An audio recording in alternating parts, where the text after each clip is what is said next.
Alô, alô, marcianos, aqui quem fala é André Aguiar. Sejam todos muito bem-vindos e bem-vindas a mais um episódio do Tech Faz Sentido, o podcast para falar de tecnologia, inovação, carreira, empreendedorismo, tendências. Hoje, ao meu lado, tenho aqui ele, Daniel Freitas, nosso parceiro aqui, especialista em marketing digital. Dan, muito bem-vindo. Muito obrigado, André. É um prazer imenso estar aqui.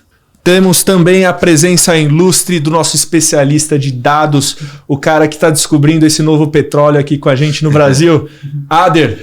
Obrigado, André. Obrigado, pessoal, aí pelo convite. Eu estou muito empolgado de estar aqui, especialmente nesse dia, porque o nosso convidado aqui fala de um assunto que eu sou fã. Então vai ser um prazer estar aqui. E por último, nosso convidado especialista, especialíssimo, digo, CEO da Gama Academy, Guilherme Junqueira. São seus olhos, né? Fala, galera, tudo bem? Primeiro, obrigado pelo convite. Segundo, parabéns pelo trabalho. Eu amei o estúdio, amei os episódios anteriores e estou bem empolgado aí com a nossa pauta. Então, se liga, porque vai vir pedrada aí. Assunto bom, né? Com certeza. Bom, eu... Como o Ader bem disse, né, fã do seu trabalho, né, Junqueira, acho que vem não só revolucionando, mas impactando a vida de muitas pessoas, né? Eu vi que vocês já têm mais de 400 mil alunos nos cursos de vocês. Sua meta é impactar 1 milhão de pessoas. Eu queria ouvir um pouquinho, cara, de como que isso surgiu na sua cabeça quando eu era essa sementinha e hoje um pouco desse reflexo na vida de tanta gente, cara. Contar desde o começo seria uma longa história, o timer ali estourar, mas eu acho que a base é que eu fui impactado com 3 E's que mudaram muito minha vida e que com certeza são os E's que me inspiram hoje, né? Educação, emprego e empreendedorismo. Acho que essas 3 coisas mudam muito e para mim são as grandes fórmulas para impactar, né? Economia, gerar emprego, renda e principalmente... automotivação, né? Nada como você se sentir importante, com uma bagagem chamada conhecimento. Segundo, conseguir um trabalho que você veja propósito e ao mesmo tempo consiga ir mudando o patamar da sua vida pessoal, né? E principalmente da sua família. Legal. Empreendedorismo para você gerar, né, um impacto em inovação, todas as grandes tendências. Então, acho que essas 3 palavras eu falo que foram fundamentais, porque desde da minha vivência em escola em nível básico, lá, quando eu era bolsista e tudo mais, foi um grande conector para fazer educação como hoje a gente faz. Já lá na faculdade, por exemplo, a minha professora me chamou para dar uma aula de oratória para uma galera que estava travada lá e que queria fazer apresentação de TCC. Monografia. E ali você já teve algum start? Não, ali eu descobri que era isso que eu queria fazer pro resto da vida, dar aula, ser professor, né, educação, eu não sabia nem o que era oratória, mas ela falou, relaxa que você sabe fazer, então você, né, vai ter que só estudar como ensinar. E aí você vai aprendendo e foi naquele dia que eu tive um estalo e falei assim, ó, já sei o que eu quero fazer pro resto da vida, eu quero ter uma empresa de dia e dar aula à noite. Porque para mim o professor sempre foi aquela pessoa que aprende muito mais porque ele tá lá interagindo, mas ele tá absorvendo também. Então, ilusão achar que, né, quem só ensina é o professor. Não, ele é uma pessoa que aprende também. Então, levei isso por muito tempo, mas o despertar para a Gama veio quando eu estava num evento nos Estados Unidos e vi uma empresa lá que fazia o que todos os empreendedores que na época eu convivia bastante reclamavam, que era a desconexão entre a faculdade, o que você estava aprendendo lá, e o que o mercado está exigindo. Então, há anos-luz, assim, né? O mercado sempre está muito na frente da educação. E quando você está falando de alta escala, isso é pior ainda, né? Porque uma vez que você tem que educar 200, 300 mil pessoas, você tem que ter padrão, né? E quando você fala em padrão, né, massificação, franquia, você está falando em diminuir velocidade, em diminuir atualização. Então, sempre teve essa grande dificuldade. Eu vi uma escola lá que chamava General Assembly. Falei, pô, é isso que o Brasil precisa. Eu vou tentar ser General Manager desses caras. Fui lá, fiz uma apresentação de um dia para outro. Fui lá, apresentei. Ó, esse é o Brasil, olha o tanto de helicóptero, olha o tanto de coisa em São Paulo, como a gente é pulsante e tudo mais. O cara de expansão dele falou, nossa, o Brasil está distante dos nossos planos. Talvez em 2025 a gente pense, né? Porque... Isso foi quando? Isso é 2015. 2015. 2015. E aí eu fiquei meio puto e voltei no avião desenhando numa agendinha. Eu falei, já que eu não vou ter a GA deles, né? O General Assembly, eu vou criar minha própria GA, Gama Academy. E aí o nome, inclusive, da Gama vem de uma origem nerd. Eu vi um monte de Funko ali, de bonequinho, mas eu busquei a palavra transformação, né? Para mim, a educação transformou minha vida, eu queria ajudar outras pessoas a serem transformadas também. E o elemento no mundo nerd mais transformador é o raio gama, que pegou o Bruce Banner, que pra gente representa a hard skill, e transformou ele através dos raios gama no Hulk, que pra gente é o soft skill, ou a falta dela, né? Quando ele fica muito sem inteligência emocional. Então o Hulk foi o nosso grande protagonista, por isso que a marca da Gama é o soquinho do Hulk, que representa as áreas de atuação, né? Programação, design, marketing, vendas, e soft skill, que é transversal, né? Então tem todo o negócio que eu descobri depois, que é branding. Marketing digital, a galera gosta. Nome chique. Mas essa foi o estalo e a origem, né? A conexão de como na minha vida como criança a educação fez a diferença, depois como universitário e depois como profissional ali, entendendo que existia um problema de mercado, tentei trazer alguém e tomei um pé, falei, então eu vou criar do zero, e nasce a Gama em 2016, abril de 2016, a gente já fez mais ou menos, eu acho que a gente já fez 6 anos, vai fazer 7 ano que vem. Ao todo foram 45 mil alunos formados, mais de 420 alunos que passaram pela nossa base, estão na nossa plataforma hoje.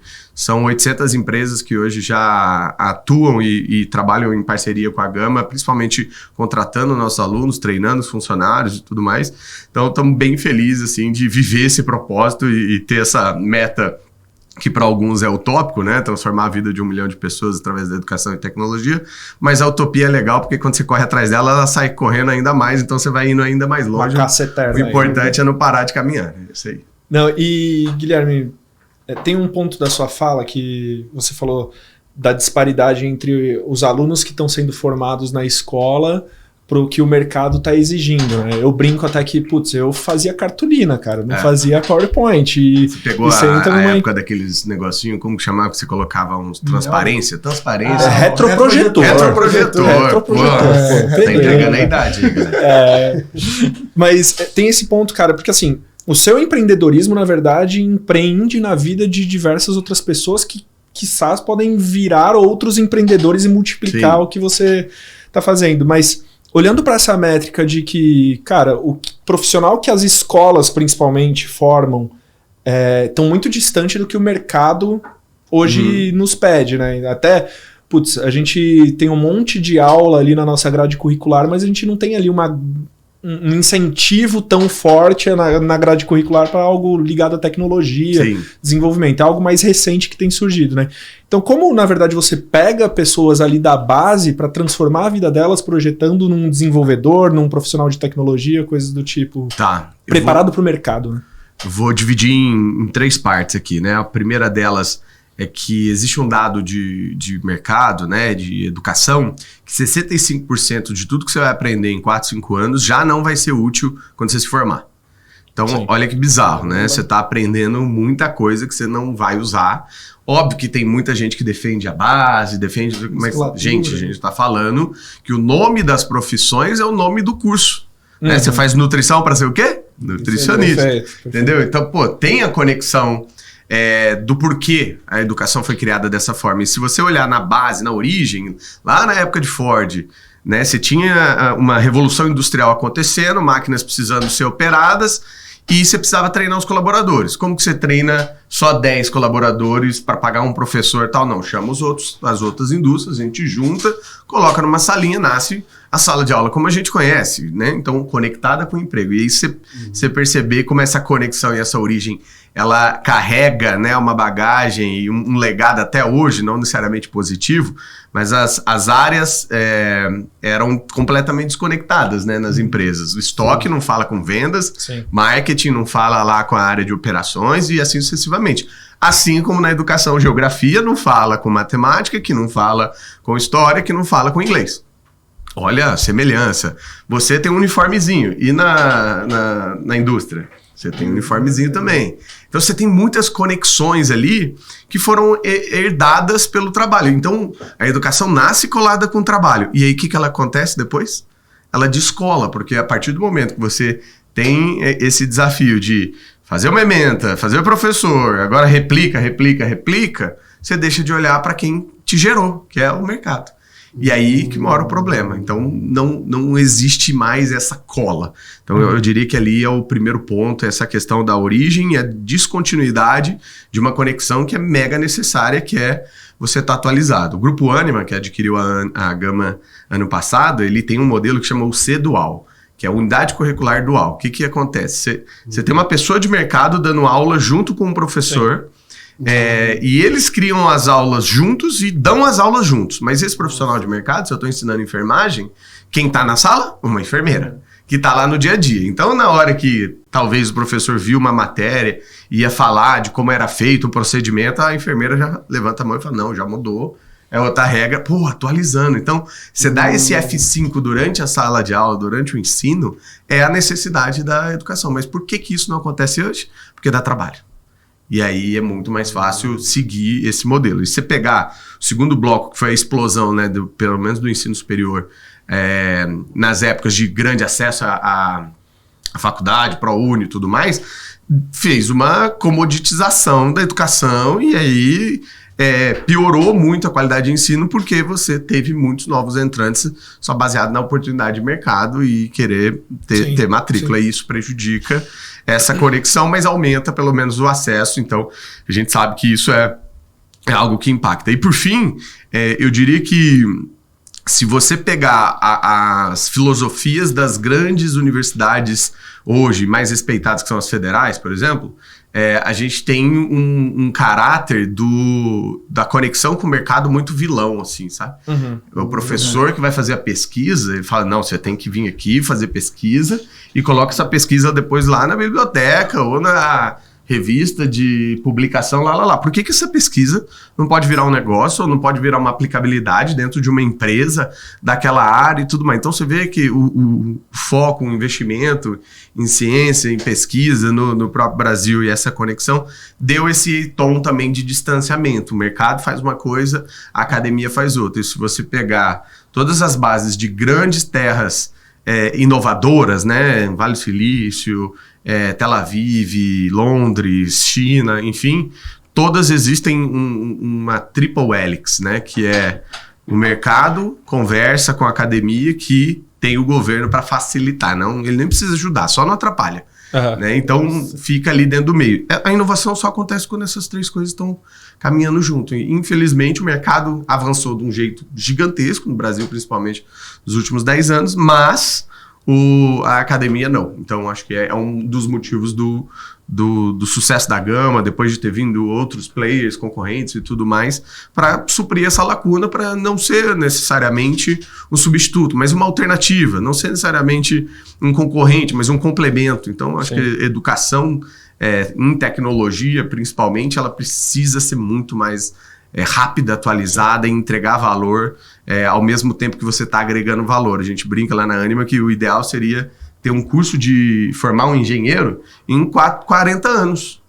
Mas como assim? Todo mundo está falando de menos tempo? Não, é porque a galera acha que termina de estudar e o maior pecado de um filho ao entregar o canudo pro pai é terminei meus estudos. Parou ali, né? Doce inocência, né?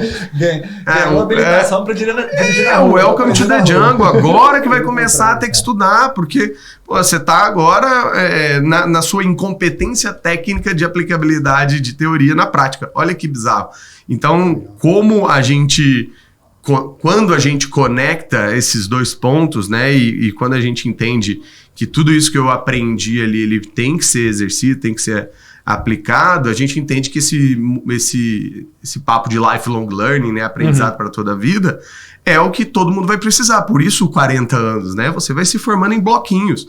Então, eu vou me certificando em competências que casam com as minhas necessidades profissionais do momento. E aí, ao casar, eu já vou tendo uma nanodegree, eu vou tendo uma badge, vou tendo uma certificação. E aí, quando eu juntar um conjunto delas, aí sim eu tenho a chancela MEC que regulou que você tem que jogar tênis dentro da quadra de saibro, dentro dessa redinha, com essa raquete, com essa bola. E aí você quer jogar ping-pong, tipo mobile, né? É o tênis menorzinho, você não pode, né? Como educador, como faculdade, enfim. Então, acho que esse é o grande lance, né? Aprender é algo que vai fazer parte da vida inteira, então a gente não pode ver educação somente como diploma, caderninho, slide, um finge que ensina, outro finge que aprende. Eu acho que não é isso. E, além disso, você menciona que o mercado tem uma velocidade e a academia tem outra, né? E talvez a combinação entre os dois aí seja um modelo ideal. Eu vejo muito isso em hackathons. Uhum. Queria que você contasse um pouco assim, como você vê essa participação de hackathons na vida de um aluno e também um pouco minha percepção, conversando com o meu ciclo, é que hoje as pessoas buscam muito colocar mais cursos de curta duração ali do que um curso de longa duração para construir a carreira, e acho que isso tem até a ver com o lance da atualização também, né? Eu brinco, eu estava até comentando ontem com o Dan, de que eu fiz faculdade de marketing, né? E olhando para minha faculdade, lá em 2009, que foi o meu último ano de faculdade, foi quando foi lançado o Facebook. Nossa. E não tinha o Ads no Facebook. Então, se eu fosse me basear só 2004. naquele canudo... 2009.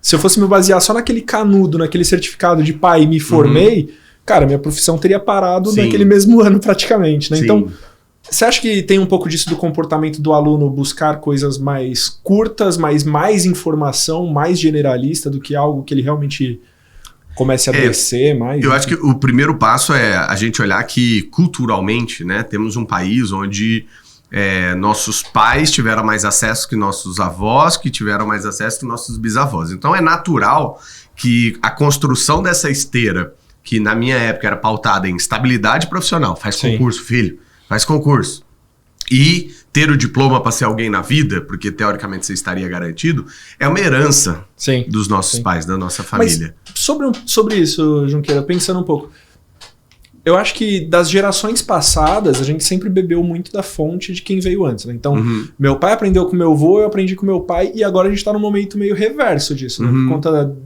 da velocidade da informação e a quantidade de informação que a gente tem acesso. Então, sei lá, do básico ali de eu ensinar minha mãe a mexer no celular, impressora, celular, mas até o volume de informações eu acabo ensinando muita coisa para as outras gerações. Isso tem impacto também? Tem, e eu acho que é uma herança também da nossa geração, né? Você pensar que essa geração nossa, né? Pensando quem tem de 20 a 40 anos, é bem diferente da geração que tá vindo aí com menos de 20. Sim. Que é uma geração que a gente não teve acesso, por exemplo, de chegar da escola e ter o instant gratification que eles têm, né? Que é a sensação americana agora é falar sobre esse negócio da gratificação instantânea, porque você quer assistir Galinha Pintadinha, você abre e acessa naquele momento. Então, as crianças hoje, meus 2 filhos, eles têm um ciricutico se você não coloca na hora que ele quer e lá. Agora, quando eu chegava da escola, eu tinha que esperar todo o jornal, tudo mais, para começar o Trapalhões, o Levada da Brega, não esquece, tinha, entendeu? Então você vê, é uma herança que você, por exemplo, já não teve esse viés e por isso ensinar vai ser parte de uma condição sua, mas talvez nessa próxima geração, quando os pais pedirem ajuda, ele vai falar, caça aí no YouTube, caça aí, porque é muito superficial o aprendizado, né? Você não aprendeu profundamente poucas coisas, mas aprendeu superficialmente muitas coisas. Então, o próprio protagonismo do livro está sendo deixado de lado, o protagonismo de você assistir um curso, finalizar ele, aplicar ele na prática. Então, acho que sim, tem essa reversão, mas dentro daquele ponto de vista que eu estava falando do cultural, quando você fez a sua faculdade, obviamente você estava conectado ali com o que estava acontecendo no momento, que eu aposto que era Washington Oliveto, Pipoca e Guaraná, e esse era o marketing que a gente conhecia. Ainda mais velho agora, cara. Mas é isso, a gente pegou nas minhas disciplinas de marketing, eu via Kotler, É isso. 4Ps, sabe? Porra, eu vi, não Que tinha. hoje são 13, né, cara? Não, mas como que você vai falar de Google Ads, de Facebook Ads com essa galera, né? Como que você vai falar de mídia programática? Não existia isso.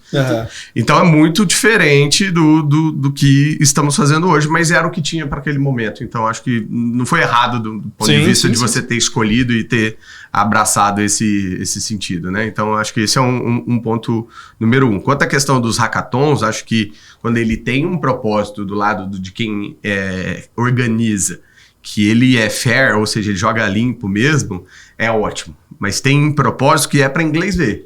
Então depende de quem vai organizar. Se é a área de tecnologia, provavelmente eles estão querendo trabalhar realmente soluções, criar coisas legais e tudo mais, então tá mais desprendido. Se é a área de marketing, é para sair na mídia, para mostrar pro concorrente que eu sou o fazendo hackathon. O Didi Mocó andando de skate, short e boné. Sou transformação digital, sabe? Tô na moda, sou jovenzão. E se é a galera do RH, puramente quero contratar os talentos que vão ali. É uma isca, né, um aquarinho para você pescar. Então, depende muito de quem arquiteta. Agora, do ponto de vista de quem participa, eu acho que o mais legal da educação moderna é você disfarçar ela e não chamar ela de aula, não chamar ela de aprendizado, porque as pessoas acham e sempre associam. Se você falar hoje... quero aprender sobre ciência de dados. O que você vai pensar? Fazer um curso. Você não vai pensar em falar primeiro com 10 pessoas que já estão na área de ciência de dados, o tal da mentoria. Você não vai pensar em botar parte do investimento que você iria fazer lá, sei lá, 20, 30 mil reais numa pós-graduação. Eu vou pegar parte disso e vou colocar 2, 3 viagens para eu ir em eventos de dados. Mas você acha esse primeiro, esse primeiro pensamento do vou fazer um curso? É óbvio. Eu acho que natural e é o caminho certo? Não é o caminho certo. É isso que eu tô dizendo. Não é o caminho certo, mas é o caminho condicionado. Tá. E hoje é o que a gente tem que lutar para mudar, né? Mas eu acho também que é um pouco um problema da nossa sociedade brasileira, né? A sociedade brasileira gosta de ter um papel. Não é que você vai lá e mostra na prática que você sabe. Você tem que ter um papel mostrando que alguém te ensinou aquilo. E às vezes, pra mostrar para alguém. Às vezes as pessoas vão direto no curso porque elas vão conseguir esse papel que elas precisam para mostrar para o empregador, ou seja, para um colega de trabalho, que elas gastaram tempo fazendo aquilo ali. Sim. E eu acho que esse problema do papel, muitas vezes, é o que faz aquela coisa do cara que está ali presente na aula só para não ser reprovado por falta. Sim. Por ser alguém na vida, como Fantasminha. o Junqueira citou. Né? Fantasminha. E aí a parte do hackathon, que é disfarçado, que é legal, é que ele fundamentalmente é um projeto educacional. Se você vê o que você aprende em termos de soft skills e você não mensura, é bizarro. Porque, em geral, pessoas mais introspectivas participam disso, né? Hackathon, para quem não sabe, é uma maratona de desenvolvimento. Eu chego lá e desenvolvo um aplicativo, um site, em 48 horas, em 50 e poucas horas. Para fazer isso, você tem que conversar com as pessoas. E aí você desenvolve comunicação. Para desenvolver um trabalho em equipe, que daí é uma segunda skill, você precisa ter empatia. Porque ele tá com a entrega dele atrasada. Ele tinha que fazer a frente do site, eu ia fazer o back do site ali. Se você não entregou, eu não consigo fazer. Então tem que ter empatia, tem que ter paciência e tal. Olha a quantidade de coisas que são ensinadas e que, se fosse numa sala de aula, um finge que ensina, outro finge que aprende, todas essas habilidades que hoje são as mais importantes, porque as pessoas são contratadas pelas habilidades técnicas, mas são demitidas pelas habilidades comportamentais ou pela falta delas. 90% das pessoas são demitidas por soft skills. Então, se a gente está falando que isso é importante, por que a gente ainda só está educando com hard skill? Só tá usando a isca lá do Udemy, de qualquer lugar de fazer curso, Hotmart da vida, só com o tema técnico. Porque é mais fácil. Porque desenvolver e mensurar a evolução de soft skills é muito difícil. E para mim o Hackathon ele contribui muito nisso. Mas a pessoa não vai lá. Se você colocar um botão assim, ó, venha participar de um fim de semana que você vai ficar igual doido tentando entregar alguma coisa que você não sabe, mas que você vai desenvolver, trabalho em equipe, não, os caras vão falar, é coach. Não vai falar? Nem vou. Não vai, eles não vão puxar esse bonde de quanto é bom. Então, educação é uma grande oportunidade de disfarçar objetos de aprendizado colocando a isca do que a pessoa quer comprar e no final quer ter de outcome, mas enfiando lá no meio muitas coisas que ela precisa e nem sabe e nem vai assumir. E é um pouco da filosofia do que a Gama usa e faz, e as pessoas se surpreendem muito, indicam e depois viram um negócio meio member get member, que é muito fácil, porque eu fui lá, me desenvolvi, consegui um emprego, consegui fazer uma evolução de carreira em curto espaço de tempo. Todo mundo vai achar que é pelo técnico que aprendeu, mas é pelo jeito que aprendeu o técnico e não necessariamente só o fim. E acho que isso é muito legal, Junqueira, porque você estava falando dos 3 públicos que fazem o hackathon, né? O técnico, o marketing e o RH.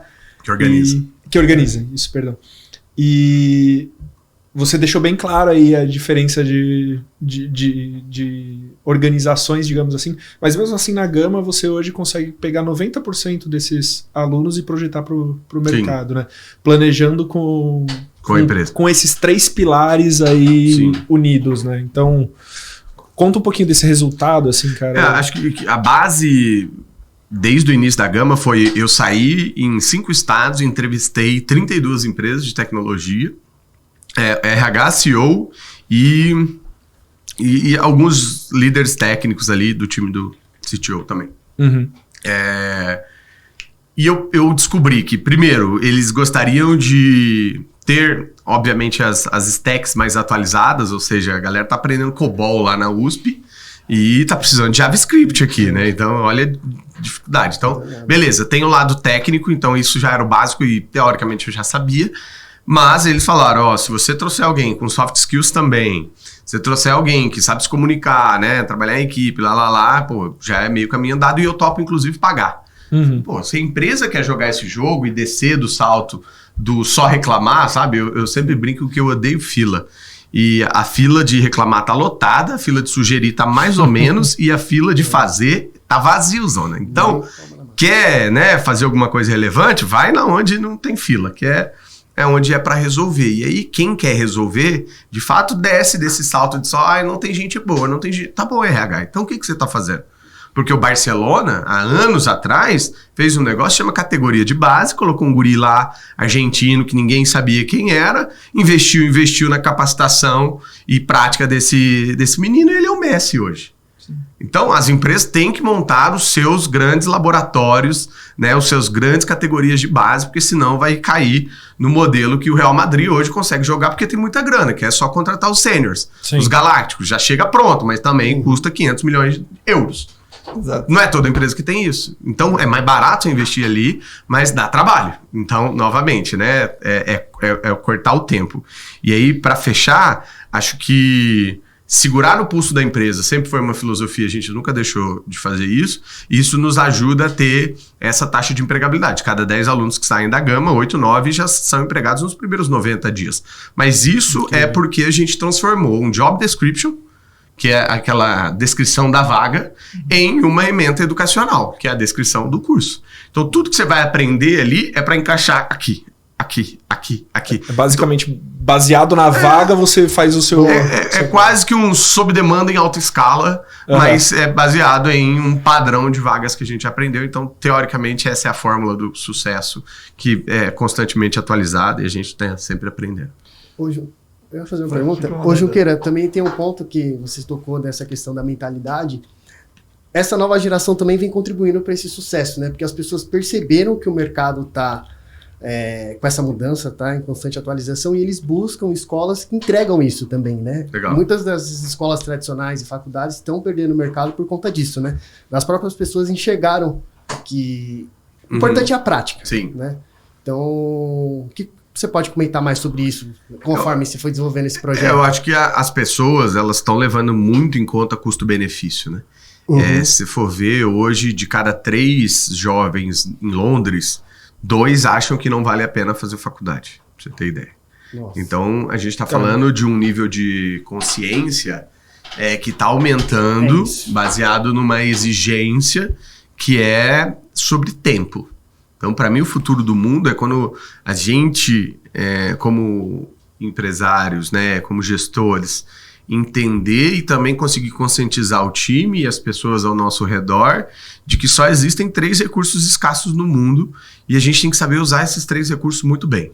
Tempo, dinheiro e atenção. Tempo é o que faz a gente aqui ser exatamente igual ao Bill Gates, né? Ele acorda com 24 horas e a gente também. Ele não conseguiu ainda hackear lá e ter 32 horas. A gente tá igualzinho. Dinheiro é o que faz o Bill Gates ser exatamente diferente da gente, né? Porque ele já é bilionário e a gente tá na luta. E atenção é algo que a gente vai ter que ser relevante o suficiente para alguém que seja importante pra gente gastar o tempo dela, que é um recurso escasso, para nos dar atenção. Então, você não consegue mandar um WhatsApp pro Luciano Huck aí, pra Oprah, pro Obama? Não, por quê? Não somos relevantes hoje o suficiente para eles darem atenção pra gente. Então, a atenção é uma moeda e é algo escasso e a gente tem que saber dar valor para isso. Então, quando você vê essa nova geração, TikToker, que hoje é uma plataforma de ensino, é uma plataforma de educação, e todo mundo acha, porque o Brasil fez isso com o TikTok, que é de dancinha, que é de... Leva jeito, leva jeito. Você viu que eu sei, me acha lá no TikTok, e Junqueira. Mas o mundo inteiro usa o TikTok para microlearning. Sim. E se esse aluno tá mais exigente, ele quer aula que engaja, hoje é provado que depois de 7 minutos cai para 14% nível ali de engajamento das pessoas. Então você olha, começa com 100% assistindo, vai caindo. Quando você tá nos 7 minutos de uma aula online, tá em 14% das pessoas. De 100, só tem 14 assistindo. Então existe um novo nível de atenção. Existe uma nova consciência sobre o valor do tempo. E essa galera é ansiosa default, assim, já vem instalado um software chamado ansiedade. Né? Então, o Brasil é o maior vendedor de Rivotril do mundo. É o 9º país mais ansioso do mundo. É um dos países que mais tem depressão e tudo mais. Mas por quê? A ansiedade, ela gera uma parada muito ruim, porque você vive no futuro esperando e tendo expectativas, remoendo o passado e não executando no presente, por medo, por, sei lá, fazer alguma coisa. Então, assim, essa galera tá vindo com esse novo tom. E é um pouco do que você falou, assim, se eles estão vindo mais exigentes, eles vão acabar tomando mais decisões, né, de uma maneira muito mais protagonista, porque eles têm mais oportunidade, mais privilégio. Então, obviamente, se os pais, né, têm grana para o cara fazer um intercâmbio, é muito melhor do que ele já ir com 17 anos para a faculdade, por exemplo. Porque se você olhar Israel, tem um livro muito bom, chama Startup Nation. Eles falam lá que 100% da população em idade, né, de 17, 18 anos tem que ir para o exército quando faz essa maioridade. Homens e mulheres. É obrigatório. Porque Israel é um país bélico, um país né, bem menor que a gente e tudo mais. Então, homens e mulheres têm que ir para lá. Adivinha quais são as pessoas que pegam os melhores cargos lá em Israel? Não, no exército de Israel. As pessoas que tiveram o melhor histórico de matemática ao longo da vida. Da primeira série até ali o 3º ano. Qual que é a relação? A relação é quem manja de matemática resolve coisas melhores, né? Melhor resolução de problema, entende mais de raciocínio lógico e tudo mais. Então tem uma conexão e é lá, como a base é muito forte em tecnologia, os cargos são relacionados à tecnologia. Então tem alguém que vem de matemática, tem uma correlação também nesse sentido, mas não é excludente, mas eles usam isso como uma métrica. E aí, quando sai do exército, com 21 anos, que você vai escolher sua faculdade. Muito mais maduro, muito mais... Né? E agora você já sabe, você inverteu. Você primeiro praticou e depois vai lá aprender a teoria, né? Eu gosto muito dessa analogia, né? Como que você aprendeu a andar de bicicleta, né? Alguém colocou lá, tinha rodinha para te ajudar, mas você não ficou assistindo uma aula, o professor ensinando o que é a roda, a origem, né? Não, você foi lá e aprendeu. E aí, no Brasil, 17 anos, o que você pensa com 17 anos? Como que eu vou pra balada com meus amigos? Como que eu vou colar na prova? Como que eu vou sair de casa e morar numa república? Como que eu vou namorar mais pessoas? E agora tem Tinder, que deixa as pessoas mais preguiçosas ainda, porque na minha época você tinha que ser cara de pau, ir lá na conquista, e é difícil. Mas tem uma correlação muito forte com a maturidade. E aí você escolhe um curso que está te dizendo que nos próximos 4, 5 anos você vai aprender o que você vai fazer nos próximos 40, 50 anos. E não é uma verdade. Os Estados Unidos tem uma autora que fala sobre carreiras slash. Slash é barrinha em inglês, né? Slashes vão ser as nossas barras para construir carreiras que são múltiplas. É uma pessoa, mas são múltiplas carreiras. Então eu posso ser escritor, fotógrafo, auditor fiscal, paraquedista, instrutor de yoga, alguma coisa. Então as pessoas serão múltiplas e a gente não pode olhar mais carreira como era olhada. Carreira, o nome carreira vem de linha, de linear, né? Você tem uma carreira a ser seguida. Então, para mim, passa por várias dessas reflexões que a gente tem que aprender como educadores, como empregadores, a ouvir esse nosso público, ou seja, esses jovens têm muita coisa para nos ensinar, se adaptar a eles, assim como a Ambev se adaptou. Ela lançou a Ambev On, que era só para os funcionários da Ambev, aí abriu para todo mundo e colocou várias das aulas via TikTok. Você está falando de uma empresa multinacional, um grande orgulho brasileiro e tudo mais, revolucionando o modelo de ensino baseado no que aprendeu com o seu próprio público. E não tem nada a ver com um cliente, porque não quer fazer stories ou TikToks de como você abre uma cerveja. Não, ele está falando de ensinar outras coisas, habilidades mesmo, não é sobre a empresa. Então, isso é um pouco do que empresas, negócios passarão a fazer, porque num futuro muito próximo, todas as empresas vão ser de tecnologia. No futuro muito próximo, todas as empresas terão que ser universidades também. E isso vai fazer com que a gente tenha mais velocidade de adaptação nesse processo de educar essa nova geração que está vindo. Acho que até por isso que esse movimento de algumas grandes corporações, especialmente as inovadoras dos Estados Unidos, de chamar o prédio de campus, né? Já não chama mais de prédio, mas de campus. Exatamente por isso, porque tem esse conceito de você trazer um aprendizado também na prática daquilo. Eu vejo um problema, às vezes, muito grande com essa geração, assim, não no sentido de que é algo errado, mas é errado como nós, das gerações mais anteriores, estamos interpretando eles. A diferença é que eles têm mais opção que a gente. A gente não tem tanta opção. A gente não tinha tanta opção. Então, se eu ficava lá esperando, por exemplo, no seu caso, esperar o jornal passar para ver o desenho, porque não tinha outra opção. E agora que ele tem outra opção, vamos pensar no rapaz que vai fazer uma carreira ali de gastar 4, 5 anos na universidade, sendo que ele pode, por exemplo, fazer um dropshipping ou outras maneiras de e-commerce, que ele vai ganhar mais do que se ele fosse frequentar aquele curso. Então, esse tipo de opção é difícil até da gente jogar uma culpa nessa geração, porque ela só tem mais oportunidade que a gente. Exatamente. Acho que a palavra certa foi dita, não é jogar culpa, é aprender junto.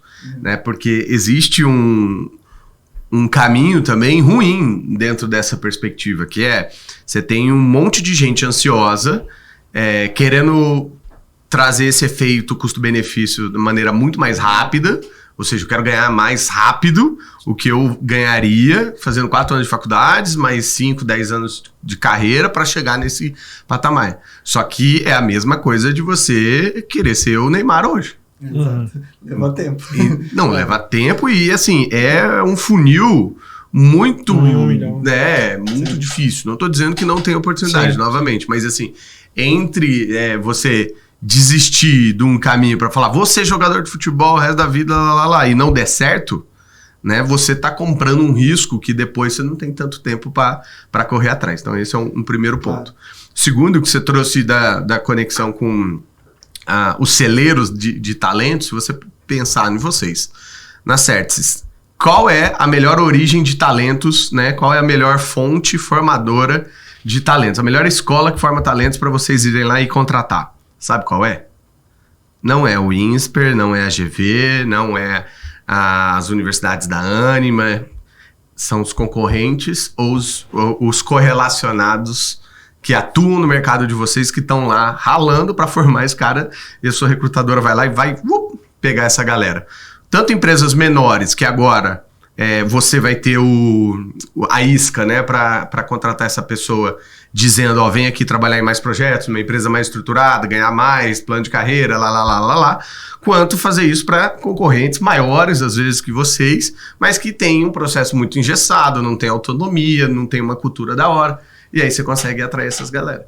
Então, se você parar para pensar, as grandes escolas para a gente abocanhar, né, profissionais bons, são os players do mercado, são os concorrentes, são gente que está fazendo o que você precisa fazer. Logo, se a gente pensar na analogia, na conexão que você fez de não culpar essa nova geração, a gente tem que trazer ambiente, trazer espaço para que essas pessoas possam praticar cada vez mais desde o começo, para que elas ganhando então essa bagagem, essa experiência, elas tenham mais escolhas e a gente consiga então criar esses caminhos de carreira, esses caminhos também de crescimento e aprendizado de uma maneira meio junta. Né?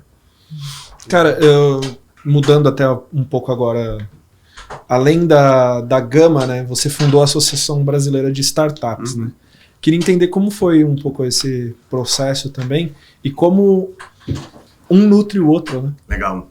A origem da Gama vem da minha bagagem na ABS, porque eu não tinha ideia da Gama. Eu sabia que eu queria trabalhar com educação, mas eu não sabia o que seria, né, em educação. Então a ABS foi um início onde todo mundo estava empreendendo, estava tentando empreender. Na época tinha um envolvimento grande com desenvolvimento de software, que era o que eu trabalhava antes, e com criação de startups num modelo de venture builder, né? Uma criadora de startups diferentes da aceleradora.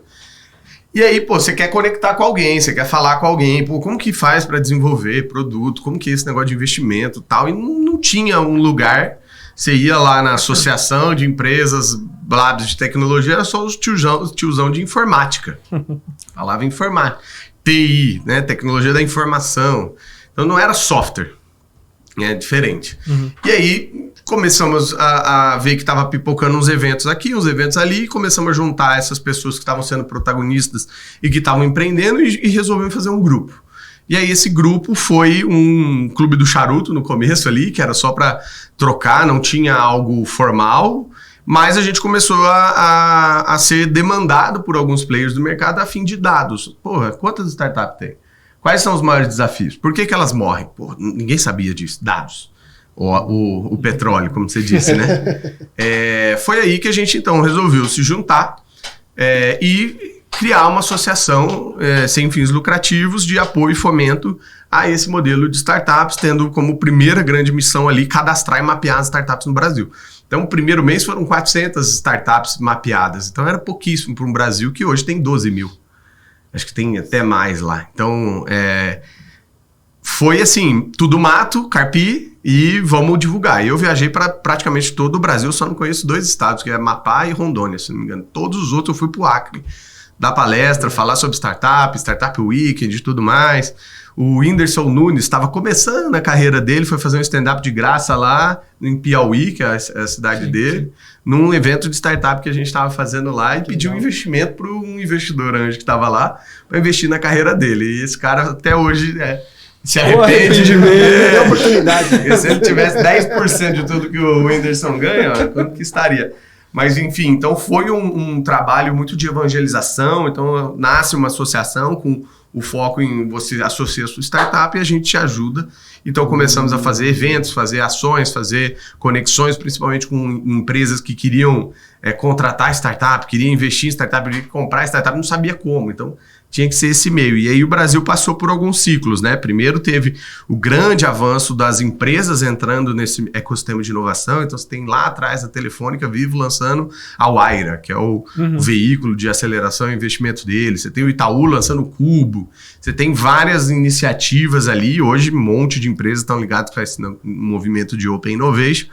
Aí depois você tem movimento de capital, né? Como o acesso a capital poderia ser algo referenciado. Vem um monte de fundo para o Brasil, começa a investir em startups, você começa a ver série A, série B, série C, 10 milhões, 20 milhões, 100 milhões. Hoje mais de 500 milhões, sabe? Então você vê aí os unicórnios agora saindo e tal, mas naquela época era um início do início, assim, né? E aí foi um processo muito relevante para a gente ver como outras áreas foram amadurecendo, mas numa velocidade menor, como é o caso da academia, por exemplo. Poucas iniciativas para ensinar empreendedorismo, para ensinar o movimento de startups ainda dentro da própria faculdade. Mas, assim, o mais relevante de ter 3, 4 anos na ABS foi a criação do maior evento para startups da América Latina, que chama Case. É uma história até curiosa, acho que eu nunca contei para ninguém, mas a gente queria fazer um evento igual a Anjos do Brasil, tinha lá o CIA, que é Conferência dos Investidores Anjo. Aí tinha uma associação de fundos que tinha lá a Conferência dos Fundos de Investimentos, né? Esqueci o nome. E aí tinha a ABS, né? AB Startups. Aí eu falei, não, vamos fazer um congresso então, da ABS, né? Que vai chamar Conabs, que é o Congresso Nacional da AB Startups. Aí fui digitar no Google, você quis dizer cannabis? Você quis procurar a Confederação de Transporte, não sei o quê? Eu falei, cara, eu acho que vou precisar da ajuda dos publicitários. Fomos lá numa agência e pedimos para ele, falamos do propósito do evento e tal, pedimos para ele e aí trouxeram 2 nomes, Caos ou Case. E aí o acrônimo ficou muito melhor, Conferência Anual de Startups e Empreendedorismo, Case. E aí criei o Case lá em 2014, era um evento para começar com 700 pessoas, o primeiro já deu 1.400. Ano passado, eu acho que voltou a ser presencial, 12 mil pessoas, um negócio assim, gigantesco, 8 mil pessoas por dia, alguma coisa assim, né, acumulado. Dá mais, mas se você pensar um grande legado, né, um orgulho gigante ter criado uma parada do zero e muitas histórias ali, mas que acabou criando uma condição de um evento de 2 dias que é tipo o Natal das startups. Você vai lá e vai encontrar sua tia, seu primo antigo no Natal, não tem esse rolê? Lá você vai encontrar todo mundo. Então, você tropicar ali, você capta investimento, tropicou ali, você arruma um sócio, né, consegue um cliente, as empresas se conectam. Então hoje virou uma parada obrigatória e é um evento que é um divisor de águas assim pro ecossistema. Foi o meu grande legado. Fiz vários outros projetos lá, mas dentro da ABS, quando eu estava fazendo as missões internacionais, levando empreendedores para o Vale do Silício, para Austin e tal, foi que eu conheci esse benchmark que a General Assembly quis fazer a Gama a partir dessa ideia. Então tenho muito orgulho ali de ter feito algo que é completamente altruísta, né? Trabalhar em uma associação de empresas passageiras, né? Porque uma hora ela deixa de ser startup. Sim. É muito relevante porque você vê, de fato, o impacto que você causa na vida das pessoas de maneira, inclusive, indireta. Porque se não existisse aquele apoio, se não existisse aquele evento, se esses 2 sócios não tivessem conhecido, se aquele investidor não tivesse colocado dinheiro, vários dos funcionários não existiriam. Então, você vê como... Novamente, minha vida passa por educação, emprego e empreendedorismo, né? Então tá tudo muito conectado, mas a gente só se conecta, como Steve Jobs diz, né? É quando você olha para trás, vê os pontos e começa a fazer linhas entre eles, e aí você vê que tudo tem uma grande correlação. Junqueira, talvez colocar assim, eu acho que legal, o Brasil tem bastante empreendedor e a gente tem essa educação do Brasil que a gente sabe que tem dificuldade com PISA e essas outras coisas mais. Como é que a gente pode complementar, talvez, complementar essas 2 coisas para que a educação forme melhor os empreendedores, né? Eu me envolvi com esse ecossistema lá em 2012 e tinha uma escassez de informação muito grande sobre isso.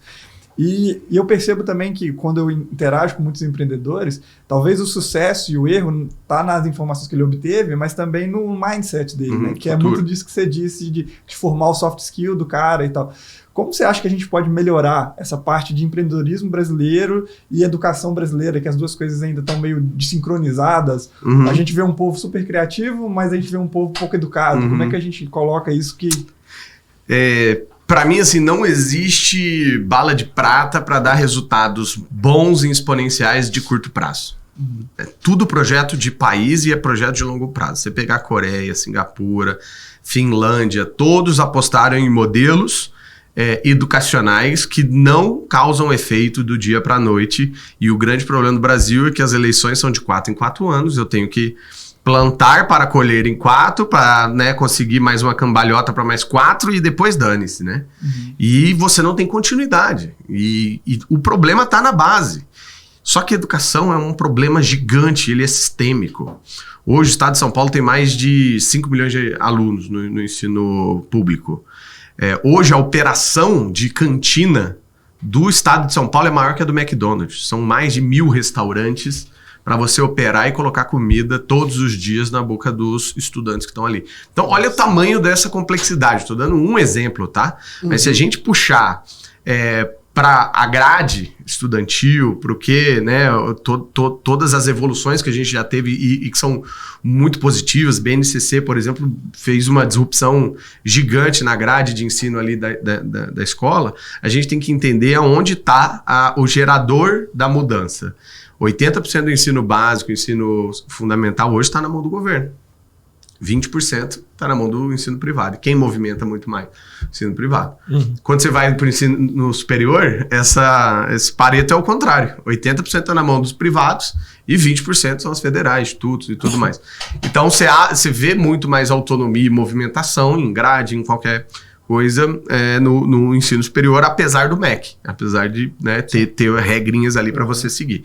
Então, para mim, o ensino de empreendedorismo ele precisa ser pautado como política pública. Assim como o coding é o novo inglês, precisa estar lá. E a galera não precisa pensar que programação vai ser o programador hacker de bonezinho com café e assistindo Star Wars. Bom, não é isso. A gente está falando de uma skill, de uma habilidade que vai servir para o contador, para psicólogo, vai servir para automatizar processos e atividades que o ser humano pode terceirizar para a máquina, sendo que não tem como terceirizar a emoção, a sensibilidade, as soft skills para a máquina. Por mais que tenhamos, não sei se vocês viram, não sei se foi ontem, o Joey Rogan lançou um episódio do podcast dele entrevistando o Steve Jobs. Só que por inteligência artificial. Cara, é bizarro, dá arrepio, assim. Como que o cara tá vindo lá do caixão, falando a parada, sintetizaram uma voz muito parecida e tudo mais, e é um papo que não foi roteirizado. É uma inteligência artificial, pegou tudo que esse cara já falou, entendeu como ele pensa, como ele fala, até os cacuetes, cara. Bizarro. Então a gente está falando que tecnologia estará no nosso lado. Elon Musk falou, a próxima grande indústria não vai ser de carro, não vai ser de avião, é de robô. E quem está 10, 20 anos estudando isso? Japão. Sabe? Então, todos os países que investiram em longo prazo, entenderam as bases, mudaram as suas consciências. Então, para mim, assim, se eu puder escolher, e eu sempre digo que meu filho ainda vai fazer 5 anos agora, então tá naquele já tá programando? Ensino... Não, ainda não. Por enquanto, já consegue. Mas empreendedorismo, ele fez o restaurante do Junqueirinho, depois eu vou te mostrar aqui, pô, vende hambúrguer, ele coloca lá na listinha, anota o dinheirinho que ele ganha. Esses dias vendeu picolé no condomínio, e aí a minha esposa comprou picolé por R$1 e vendeu por R$1. Ainda não precisa aprender o que é lucro. Mas, tudo bem, mas pelo menos o ato de, pô, chamou todo mundo, todas as crianças fizeram filinha. Ele pegou meu isopor de cerveja, colocou lá e pegou o cofrinho dele, a irmã ia pegando dinheiro e ele ia dando o picolé. Coisa mais linda. E empreendedorismo é sobre isso, né? Não é sobre o dinheiro, é sobre o esforço. O olho do pai tá brilhando agora, imagina na hora da cena, né? Não, segue eu lá no Instagram pra você ver o tanto de coisa que eu posto sobre isso, assim, como pra mim é natural, porque um pai empreendedor naturalmente vai ter, mas eu acho que é necessário estender isso, né? E estender isso passa pelo professor pensar como empreendedor, né? Passa pro professor ensinar educação financeira. Se tem uma coisa que a gente tem certeza que vai lidar, inclusive quando morrer, porque alguém vai ter que pagar o seu caixão, se você não pagou aqueles pactos e tudo mais, alguém vai ter... É dinheiro, gente. Por que a gente não aprende a lidar com dinheiro? Porque é cômodo pro Brasil ficar vendendo crédito e cordinha pra você se amarrar em mais dívida, em juros e tudo mais. Por que a gente não aprende a lidar com dinheiro? Então, se eu pudesse escolher, ou se eu pudesse criar a escola que meus filhos vão estudar, por isso que eu falei que eles ainda estão naquele ensino básico, ok, mas daqui a pouco o nível de exigência dos próprios pais quanto ao novo mundo em relação às escolas vão passar essa transformação que a gente está vendo no ensino superior e não regulado acontecer agora, nos próximos 5 anos vai acontecer na educação básica, porque escolas que estão indo aí só fazendo o joguinho do Pac-Man, né, uma compra a outra e tal, e vai fazendo grupos para pegar mensalidade, porque é o segundo melhor ticket da educação no mundo, ensino básico, porque você fica o resto da vida, né? E você não cai, não tem churn, e ao mesmo tempo no mínimo R$800 aí de ticket médio de uma criança, mas tem escola de R$10 mil aqui em São Paulo, pra você ter ideia. Mensalidade, gente, mensalidade por mês. Então, só perde para medicina, que é 14, 20, 30 mil reais por mês. Então, vai passar por essa revolução, e se eu pudesse apostar ou mesmo empreender nessa área daqui a uns anos, empreendedorismo tem que estar nessa grade, coding tem que estar nessa grade e educação financeira tem que estar nessa grade, mas passa muito, o grande impacto como país passa muito por poder público, então vai ter que ter empreendedor lá dentro também para modificar essas ações. Eu estava exatamente com essa pergunta aqui na minha cabeça, pensando aí no Junqueirinha, no empreendedorzinho aí, claro que tem vocação, tem talento, tem vontade, afinidade e... Pessoal, vocês podem pegar mais uma água para o Gui, por favor? Valeu, obrigadão. Eu também quero uma, por favor. Mas pensando aí em vocação e olhando para o seu filho aí de 5 anos, o que você diria que é a profissão do futuro, cara? Seria baseado nesses pilares, então, de empreendedorismo, tecnologia, enfim? Profissão não, mas bases para o futuro, sim. Porque se você pegar e olhar um carro, as bases dele são muito parecidas, não são? Sim. Todo carro tem um chassi, 4 rodas, tem volante, tem suspensão, tem motor. Câmbio. Vai diferir algumas coisas em relação a eles. O chassi de uma caminhonete é maior do que de um carro de passeio. Ok, mas são bases. Então, acho que o papel da educação fundamental, o que é fundamentos, né? Fundamental é esse, é dar um embasamento. E para mim, esses 3 são coisas que, a curto prazo, você muda muito a forma de pensar, a forma de agir e o impacto que você tem de relevância na vida e no ecossistema que essa criança, adolescente, futuro adulto e profissional vive. Então, por isso que eu disse que essas 3 são mais bases, não necessariamente profissões. Sim, até porque elas cruzam áreas, né? Enfim. Mas pegando um horizonte agora de, sei lá, 10 anos, para mim, profissões do futuro, que teoricamente já são do presente, elas passam muito a adaptar processos de forma mais autônoma e de forma mais escalável. Então, isso significa que você tem um conjunto de skills que passa por desenvolvimento, mas passa por dados também, passa por análise desses dados e passa por um conjunto de funções que não está única e não está num crachá, não está numa carreira. Sou business analytics, sou business insights. Putz, não é necessariamente uma coisa só. Então, eu diria que se você tiver uma boa bagagem mais T-shaped, que é aquele T horizontal, onde você tem um nível de proficiência e profundidade sobre um tema, ou seja, eu sou especialista em uma coisa, mas eu também sou, né, o T na horizontal, sou generalista em várias coisas correlatas. Então, se você fala, pô, vai ser o cara de marketing do futuro, no futuro que vai ganhar muita grana, sim, se ele também manjar de dados, se ele manjar um pouquinho de desenvolvimento, front-end, fazer páginas e tudo mais, se ele souber atuar com mídia paga, você fala, pô, mas você não quer um profissional, você quer um super-herói, né? Mas profissionais bons e carreiras relevantes passam por essa multidisciplinaridade que no meu ver, é você ganhar repertório. Quando você ganha repertório, você consegue resolver problemas em qualquer espectro. Dados, programação e análise de todas essas coisas, eu diria que são os top 3. Anotem aí em casa, hein?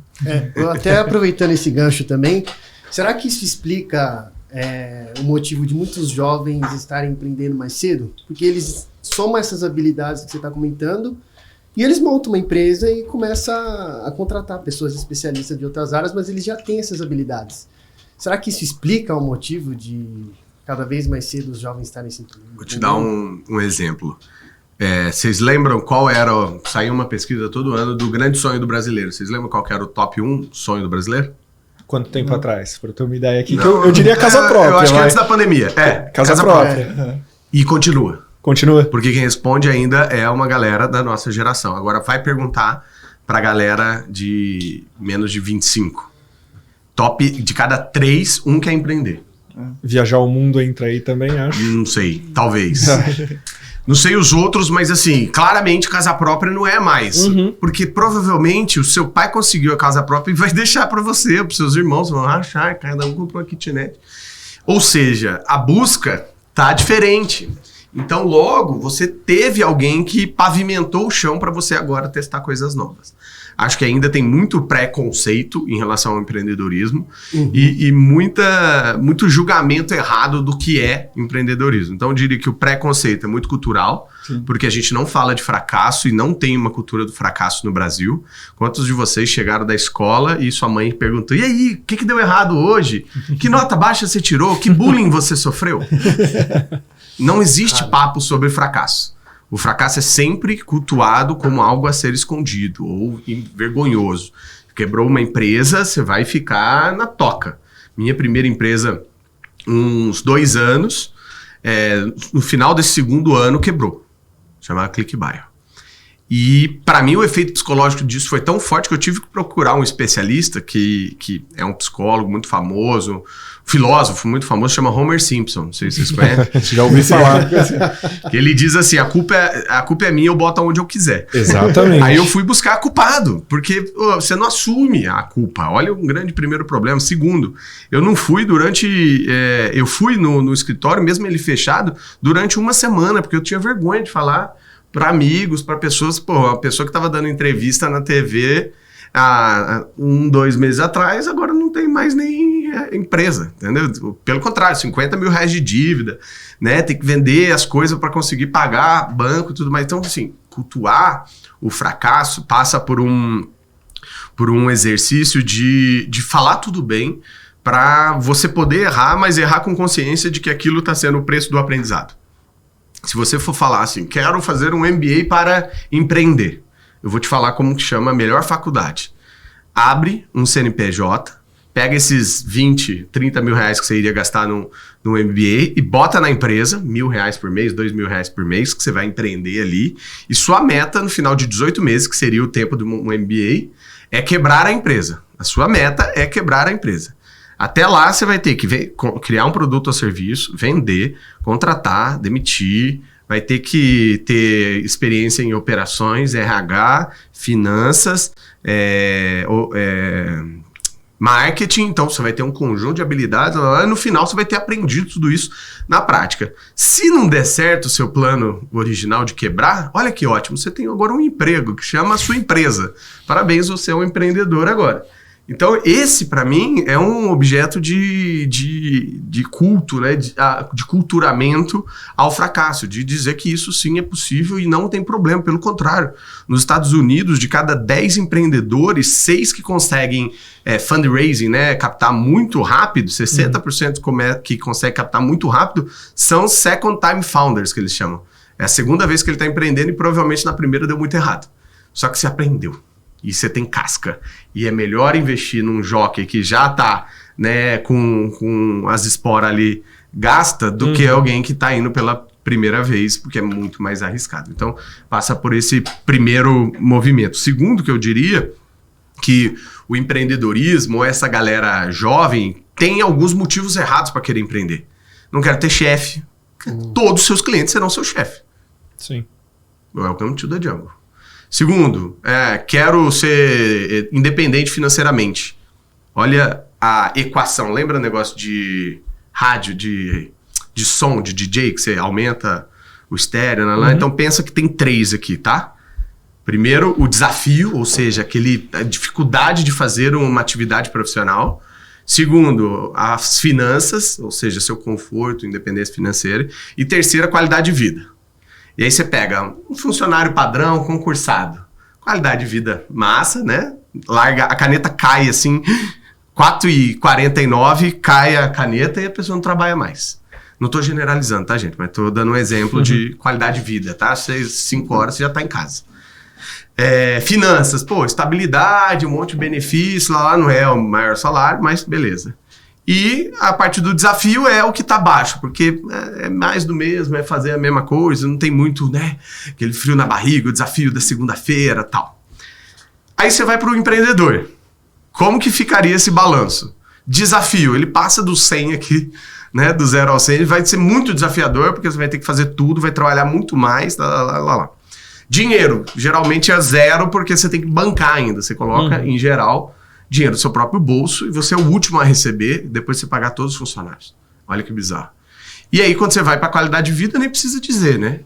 Olheiras foram inventadas por empreendedores que não podiam dormir, assim. Hoje tem gente que vem em mim e fala assim, eu tô trabalhando, preciso da grana, mas quero muito empreender. Eu falei assim, você conhece a história do Bruce Wayne e do Batman? O Bruce Wayne fazia dinheiro normal de dia. O Batman resolvia problemas grandes, gigantescos de noite. Então, faça isso, né? Vai empreendendo de maneira Bruce Wayne e Batman ali até você ter o suficiente de experiência ou engajamento para poder fazer o oposto e substituir. Então, para mim, assim, acho os motivos certos. E o motivo certo para empreender é resolver problema.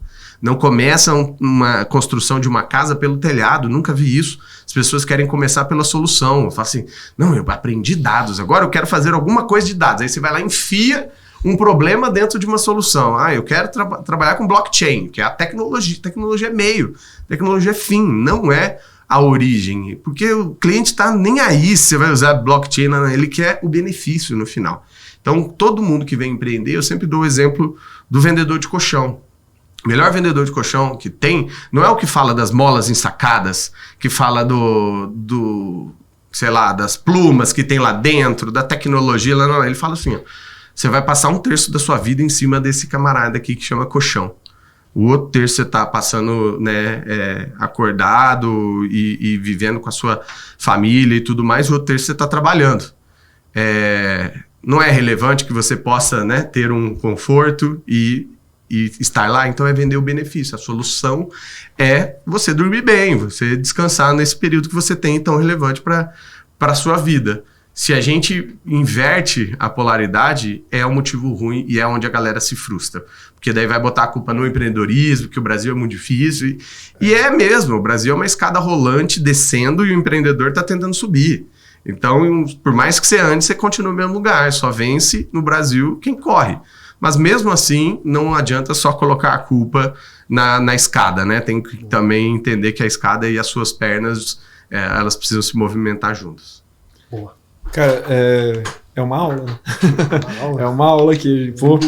Agora, Guizão, eu tava pensando aqui, cara, há 5 anos atrás, digamos, a gente falava muito de que todas as empresas vão ser tecnológicas, né? E aí, voltando um pouco pro que você disse, hoje a gente consegue falar que todas as empresas vão passar por um momento edtech, digamos assim? Não sei, edtech, porque a base é ganhar dinheiro com isso, né? E eu conheço algumas que tentaram e se lascaram. Criaram lá universidade, não sei o que, vende curso e tal, e a ideia era evangelizar as pessoas no tema, para que, a partir do tema, por exemplo, marketing digital, você tem que saber o que é inbound para depois querer usar uma ferramenta de inbound, que é atrair, através de conteúdo, clientes, possíveis clientes leads. Mas isso não necessariamente é uma linha de negócio. Mas é uma linha importante de educação. Educação do seu cliente, educação do mercado, educação do seu colaborador. Então, sim, elas passam a ter um protagonismo muito grande em relação a educar mercado através de conceitos que elas dominam e, ao mesmo tempo, atrair essa atenção, né? Essa condicional de educador, de ser pioneiro, para que você tenha... num futuro muito próximo, uma base, né, para você pescar. Para você pescar cliente, para você poder pescar colaborador. Então, acho que sim, vão ser protagonistas e eu chamaria mais de universidade, e não a universidade corporativa, e sim a universidade open, né, para todos os stakeholders, que não se baseie novamente em só a videoaula, né, e as empresas que fizerem isso vão mandar muito bem. Toda empresa que faz um crescimento de marca muito forte, ela passa por 3 pilares.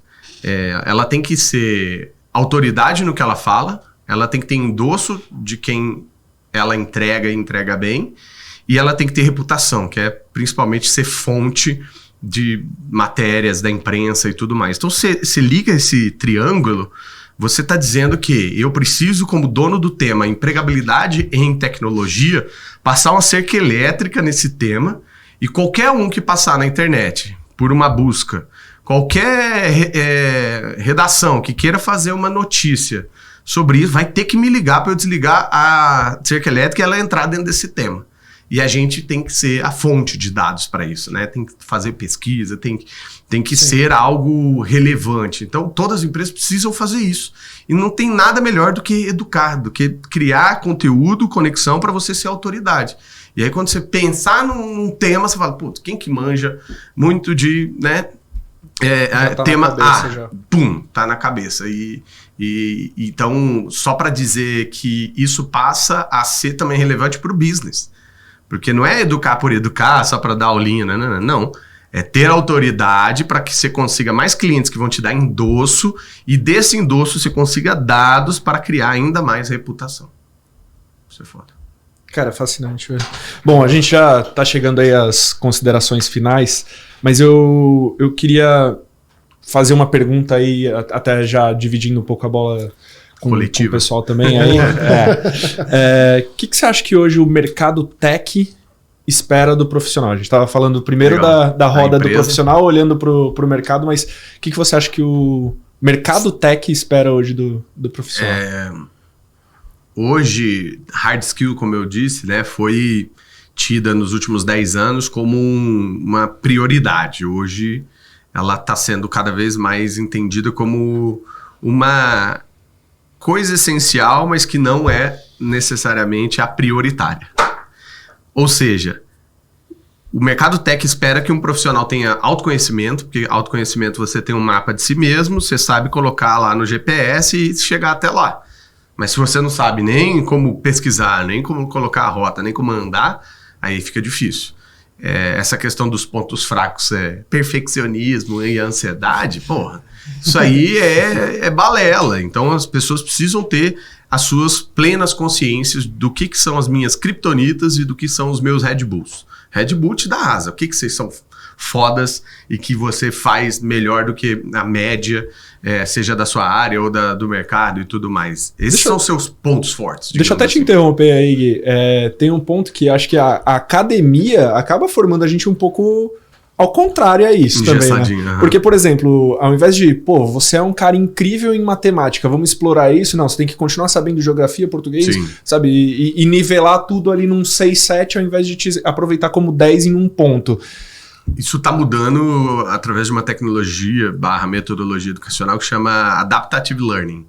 Eu ir me adaptando de acordo com o aprendizado do aluno. Tem gente que é mais devagar ou é mais rápido em algumas matérias, mas tem gente que também tem as suas potencialidades. E aí, ao mapear isso, o professor precisa, obviamente, saber explorar e também direcionar aquele profissional dentro daquela vocação e tudo mais. Mas novamente, difícil, porque hoje você não tem diretamente a conexão com o exercício, com a prática, com a profissão. Sim. Então, temos que amadurecer muito ainda nesse ponto. Mas voltando lá nos Red Bull, você também tem as suas criptonitas e profissionais que sabem os seus pontos fracos, ou seja, o que te deixa fraco, mas que sabem como buscar esse conhecimento, assumem o comprometimento, né? E tem accountability, ou seja, aquele senso de pertencimento, sabe o negócio de ir na academia com um amigo? Sabe por que é bom? Porque gera accountability, porque seu amigo falou, eu vou, mas tá chovendo, mas ele vai. Então você cria um senso de responsabilidade e prestação de contas, e isso é positivo. Profissionais que fizerem isso terão muito sucesso dentro do mundo de tecnologia, mas essencialmente mapeia as suas coisas boas, saiba como correr atrás para melhorar as coisas que precisam ser melhoradas e, acima de tudo, tenha muita humildade intelectual para assumir que você vai ser um eterno aprendiz e você está entrando lá só como um grande step de um processo gigantesco, longo, mas que eu aposto que as empresas vão brigar e bater no tapa ali para aquelas pessoas que gostam de aprender, estão sempre aprendendo, não acham que aprendizado é só certificado e aulinha, mas que abaixam a guarda, sabem explorar ali os seus pontos a melhorar e deixar isso transparente para a empresa. Show de bola. Senhores, considerações finais? Se me permite, já para a parte mais filosófica aí, pensando um pouco mais nessa questão de carreira e das pessoas aí que talvez não estão nos ouvindo, né? Tem o Seth Godin que ele tem um livro muito legal que é o Linchpin, recomendo aí. Esse livro ele fala muito sobre essa questão do profissional que é essencial para aquela empresa, né? Sim. E aí ele até usa esse termo por causa daquele prego que fica na carroça que segura a roda da carroça. Ele fala muitas vezes esse tipo de profissional que a gente tem. E aí, para explicar isso, ele fala muito desses modelos educacionais, como você disse, começando vindo da indústria e tal. E ele fala que antigamente tinha um relógio de ouro. O cara entrava ali, fazia a faculdade, entrava naquela indústria e ficava ali até receber a aposentadoria. E ele fala, esse deal não existe mais. Esse tipo de oferta não existe mais. Todos nós, geralmente, vamos transicionar de carreira em pouco tempo, né? E aí eu acho que entra um pouco nesse lifelong learning que você estava dizendo. E aí, eu gostaria de, assim, talvez não só para o pessoal que está se formando, mas para o pessoal que está pensando um pouco mais, já que o mercado de técnico representa muito disso, que é um novo tipo de competência, não é fabril, não é aperta um parafuso aqui, o outro cara coloca aquela outra coisa ali. O que você acha assim, que a gente tem que ficar de olho para perceber essas transformações e entender como a gente pode se posicionar para, às vezes, a gente não ser programando num COBOL da vida aí? Eu acho que a logística reversa, para mim, sempre fez muito sentido para tudo, assim, né? Ter pensado na gama de trás para frente fez a gama ser quem ela é hoje, e olhar para o futuro dela significa fazer o mesmo. Olhar para a educação e para esse contraste de mundo, do relógio de ouro, da aposentadoria, é também olhar de trás para frente. Para mim, a base de tudo isso é uma incansável busca pela descoberta do propósito. Então, a galera que está aí, provavelmente, estou pensando aqui, né, de uma maneira mais generalizada, mas por isso provavelmente, tá nessa busca de achar aonde eu exerço os meus talentos individuais internamente dentro de uma companhia que causem um impacto e um efeito positivo para fora. E isso é basicamente o que é propósito. Mas para achar o seu propósito individual, como eu disse, o meu tem 3 E's, né? Educação, emprego e a parte do empreendedorismo, ele é um caminho contínuo, ele não é uma história sem fim, mas ele é uma busca necessária para você responder. E o melhor jeito de fazer isso é usando uma mandala que chama Ikigai. Você pega lá e responde, o que você faz bem, o que você gosta de fazer, porque não necessariamente é a mesma coisa, você faz bem uma parada, por exemplo, eu tenho uma amiga que ela é a melhor psicóloga para você conversar, mas ela não é psicóloga, mas ela sabe ouvir, empatia, e ela mesmo assumia esses talentos. Então você vê que às vezes você tem que perguntar, inclusive, para saber realmente o que você é bom. Às vezes você é bom tocando violão, mas você não gosta de fazer isso em público, sei lá. Então, olha como essas duas coisas são próximas, mas não significam a mesma coisa. O que eu gosto e o que eu faço bem. E terceiro e quarto o que me pagam para fazer, ou que poderiam me pagar para fazer, e o que o mundo precisa. Se você responder essas coisas, você vai clarificando um pouco esse caminho, essa névoa que está dentro da sua carreira, de buscar o porquê que você está no mundo. Não é só para respirar, né? Porque o ar é hoje algo precioso. Então você precisa vir aqui para fazer alguma coisa, para gerar algum impacto, para trazer uma diferença na vida, pelo menos das pessoas que estão ali ao seu redor. Então eu diria que se a gente focasse em ensinar nossas crianças, adolescentes, jovens a ter uma busca de maneira muito orgânica, não obrigatória, não pressionada, a buscar o sentido do seu propósito, que ele também pode se reciclar, né? Agora é isso, depois é aquilo. Mas a gente teria então uma linha de chegada mais fácil. Ou seja, se eu sei que o meu propósito é traçado em cima desses 3 E's, eu vou olhar o que eu estou fazendo agora e saber se eu estou no rumo certo ou não. Então eu tenho que fazer recalculando a rota, né, do Google lá. E a resposta que eu acho que eu tive, mas que foi baseada numa pergunta e que deu esse estalo na minha vida e que talvez responda aí de maneira mais precisa, foi quando um mentor, tinha acabado de vender a empresa, Empreendedor Endeavor, me chamou lá para me ajudar na minha carreira, que eu estava mega perdido, não sabia que área que eu queria. Ele perguntou no primeiro dia que a gente foi conversar: Junqueira, como que você quer morrer? Aí eu, que pergunta bizarra, como assim? Já começando, né? Tenso, dark assim. Pô, eu falei, cremado não, atropelado não. Ele, não, idiota, eu não tô falando de como fisicamente você quer morrer, eu quero saber como você quer ser lembrado. Qual vai ser o seu legado? Quem vai estar lá em volta no dia que você morrer? Será que vai ter alguém em volta no dia que você morrer? Aí é um soco no estômago. Tive 1 minuto e meio para pensar e aí eu respondi, eu quero ter uma empresa de dia e dar aula à noite. E esse foi o meu propósito. Hoje eu faço as duas coisas juntos. Eu tenho uma escola que eu posso dar aula e empreender a própria escola. Então, assim, não é uma descoberta fácil e óbvia, mas ela tá aí. E aí, quando você provoca essa questão de como você quer morrer, porque você entende que a vida é finita, né? Assim como eu falei que existem os 3 recursos escassos, existem 3 abstrações da vida que tem uma intersecção no tempo, no nosso tempo de vida. A abstração da vida é o que a gente não pode necessariamente controlar ou ser controlado por ela.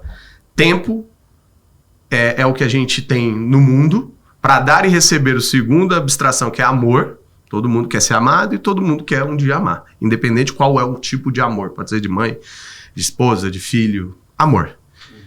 Mas todos nós estamos destinados à morte e não podemos fugir dela. Então, se a gente está começando do final, olha a logística reversa. Se é lá no final que existe, teoricamente, uma resposta chamada propósito, traga para o dia de hoje o que você precisa fazer, o que você precisa entregar e o que você precisa viver, essencialmente, para lá no final ter o seu reloginho de ouro. Bacana, muito bom. Boa. Bom, ainda nessa linha ainda, né, para dar dica para as pessoas poderem se qualificar, quais cursos ou mentorias você recomendaria, Junqueira, para as pessoas... Essas pessoas que estão vendo a gente agora, do ensino médio, entrar nesse mercado de tecnologia? Bom, eu ouvi falar de uma escola muito boa que foi premiada 2 vezes como melhor startup de educação do ano. Tem o empreendedor Forbes Under 30. Ganhou a melhor metodologia da Singularity University, que chama Gamma Academy. Eu acho que é assim que fala, Gamma Academy, alguma coisa. Mas, brincadeiras à parte, entrem lá no site, nas redes sociais, gamma.academy. Vai ser um prazer mostrar para vocês um pouco do que a gente vem aprendendo em relação a temas técnicos, mas essencialmente o como fazer esses temas técnicos ser uma experiência legal, divertida, gamificada e que faça sentido para as pessoas realmente terem transformações. Vou dar 2 exemplos aqui. André Novaes, eu acho, um motoboy que entregava pela Log e ele tinha um encantamento, não sei se já receberam pela Log, você tem que assinar com o dedo no celular. Sim. O recebimento do protocolo. E cara, ele olhava aquilo a minha assinatura normalmente já é feia. Essa com o dedo, meu Deus é horrível. Do céu. É só pra falar que tem ali, né? Mas ele ficou impressionado com aquela tecnologia, foi buscar no YouTube quem que faz esses troços. E descobriu que é desenvolvedores, programação. E aí ficou estudando no YouTube, achou a Gamma e tentou passar no primeiro, não passou, tentou na segunda, tentou na terceira, passou na terceira vez no nosso processo seletivo, entrou, fez um curso, saiu de lá, ganhava R$1.200, trabalhava horas e horas, já tinha um filho, agora ele tem 2, morava em Capão Redondo, saiu de lá ganhando R$4.500, numa das maiores empresas de beleza do mundo, numa squad de tecnologia super nova, uma stack super nova que tem muito mais potencial, não sei quanto ele ainda está, né, crescendo e dentro desse mundo, mas essencialmente o mais legal não foi só esse delta change, né, de sair de 1.200 e ir para 4.500. O que isso representou como legado para ele, porque ele um dia me liga e falou: Junqueira, você pode vir aqui no Capão Redondo dar uma aulinha? Eu estou educando 7 jovens aqui que provavelmente caminho de carreira seria aviãozinho, tráfico de drogas, alguma coisa assim, ou subemprego, mas eu estou dando aula de programação para ele todos os sábados, eu mesmo dando aula, ensinando e tal, e agora eu quero uma parte mais inspiracional, lá. Eu falei: cara, inspiracional é o que você tá fazendo comigo, porque eu comecei a chorar. Falei: como assim o cara tá, né, devolvendo? Então essa corrente do bem que a educação proporciona é um negócio que muda completamente vidas, então é por isso que eu recomendo um pouco esse tipo de escola, né, que realmente se preocupa com o impacto no depois, na vida das pessoas. E aí uma outra situação é uma academia corporativa de uma das maiores empresas do Brasil, focada em programadoras mulheres, ensinar programadoras mulheres do completo zero, que chegou no final, essa mulher foi contratada e ela falou assim: ó, agora eu pude sair de casa porque eu estava sofrendo o abuso do meu marido ali, porque abuso financeiro, né, que ele que bancava tudo, eu não podia sair, tinha que viver naquela condição, e agora eu sinto muito mais autoconfiança, eu sinto que eu sou uma boa profissional e agora eu posso trilhar meu próprio destino, divorciou e tudo mais. Então, olha que maravilha o impacto que a educação pode fazer na vida das pessoas. Então, super recomendo aí estudar coisas relacionadas à tecnologia, a marketing digital, a dados, a produto, a UX, a UI design, product design, são vagas hoje que estão em ebulição no Brasil. Hoje 80%, 90% das vagas estão nessas 4, 5 áreas que eu falei. Então não vai faltar emprego se você for um profissional dedicado. E é legal porque como isso gira a rodinha, né? Eu tava lá no começo, há quase 1 hora atrás, falando de como o seu empreender impacta a vida de pessoas que empreendem e impactam a vida de outras pessoas. Essa rodinha volta a girar, né? Guilherme, queria mais uma vez te agradecer aqui pela sua presença, pela sua aula de humanidade, de empreendedorismo aqui também com a gente, né? Foi um tempo, cara, passou super rápido, pelo menos para mim aqui, e me peguei diversas vezes aqui torcendo pra câmera não estar em mim, porque eu tava aqui assim, sabe? Tipo, tema de educação e tecnologia realmente me fascinam, cara. Então, muito obrigado. Agradeço também a Ader, Dan, por estarem aí com a gente nesse episódio. Suas palavras finais, por favor, Gui. Eu que faço das suas palavras as minhas, eu aprendi bastante aqui com vocês também, agradeço, não é todo dia que a gente é entrevistado por uma grande estrela do sertanejo, né, Zé Neto. Putz, o que eu ouço disso, cara? Cara, você acredita que no primeiro episódio... em dar apelidos de famosos para amigos. No primeiro episódio eu tava falando com o pessoal que todo mundo fala isso, mas assim, não parece, cara, é uma barba ruiva e um olho claro só. Ele é muito engraçado, inclusive. Então, obrigado mesmo aí pelo convite, espero ter colaborado e convido todo mundo aí para me seguir lá no Instagram, @GuiJunqueira e @Gama Academy, vai ser um prazer continuar essa prosa, né? Porque eu acho que aprender é pro resto da vida. Então, boa. valeu. Esses links vão estar na descrição do vídeo aqui abaixo. Também o link para vocês conhecerem os cursos da Gama. Então esse foi mais um episódio do Tech Faz Sentido. Obrigado pela audiência de vocês em casa. E vem com a gente, tire o seu crachá e aprenda sobre tecnologia, inovação, carreira, empreendedorismo, como essa aula que a gente teve aqui hoje com o Gui. Valeu!